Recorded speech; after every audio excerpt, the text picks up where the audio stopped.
ইতিমধ্যে ধৰ্মেন্দ্ৰ প্ৰধান ডাঙৰীয়া এগৰাকী অত্যন্ত সৎ আৰু নিষ্ঠাবান জ্যেষ্ঠ নেতা ভাৰতীয় জনতা পাৰ্টিৰ।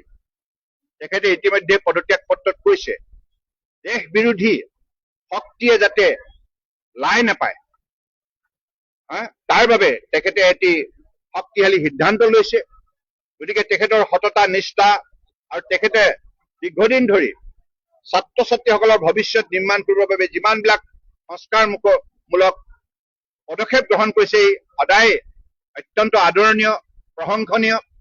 মই ধৰ্মেন্দ্ৰ প্ৰধানক ব্যক্তিগতভাৱেও মোৰ খুব বেছি নিবিড় আৰু বহুত তেখেতে মোৰ এগৰাকী শুভাকাংক্ষী হিচাপে বহু বছৰৰ পৰা 14 লোকসভাৰ পৰাই আমি দুইজনে একেলগে সংসদত কাম কৰিছিলো। তেতিয়াৰ পৰাই তেখেতে সকলো সময়তে মোক অনুপ্ৰাণিত কৰি আহিছিল আৰু তেখেতে আজি দেশৰ বৃহত্তৰ স্বাৰ্থত এনেধৰণৰ শক্তিশালী সিদ্ধান্ত লৈছে। গতিকে মই ধৰ্মেন্দ্ৰ প্ৰধান ডাঙৰীয়াক মোৰ তৰফৰ পৰা এনেধৰণৰ শক্তিশালী সিদ্ধান্ত লোৱাৰ বাবে মই তেখেতক মোৰ তৰফৰ পৰা মই বিশেষভাৱে শ্ৰদ্ধা জনাইছো। কাৰণ তেখেতে সদায় দেশক প্ৰাধান্য দি আহিছে। ৰাষ্ট্ৰ প্ৰথম অৰ্থাৎ নেশ্যন ফাৰ্ষ্ট।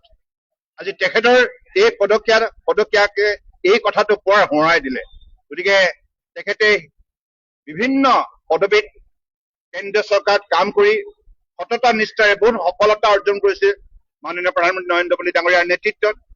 গতিকে তেখেতে নিশ্চিতভাৱে আগন্তুক দিনত বহুত কাম কৰিব লাগিব ৰাষ্ট্ৰৰ হকে আৰু আমি একেলগে মিলি আগন্তুক দিনত বহুত কাম আমি কৰিম আৰু ছাত্ৰ ছাত্ৰীৰ ভৱিষ্যত উজ্জ্বল কৰি তুলিবৰ বাবে তেখেতসকলৰ স্বাৰ্থ সুৰক্ষিত কৰিবৰ বাবে আজি ধৰ্মেন্দ্ৰ প্ৰধান ডাঙৰীয়াই এই সিদ্ধান্ত লৈছে আৰু যাতে যিমানবিলাক এই দেশ বিৰোধী শক্তি যাতে কোনো কাৰণত লাই নাপায় চল নাপায় যাতে তাৰ বাবে তেখেতে এই শক্তিশালী সিদ্ধান্ত লৈছে।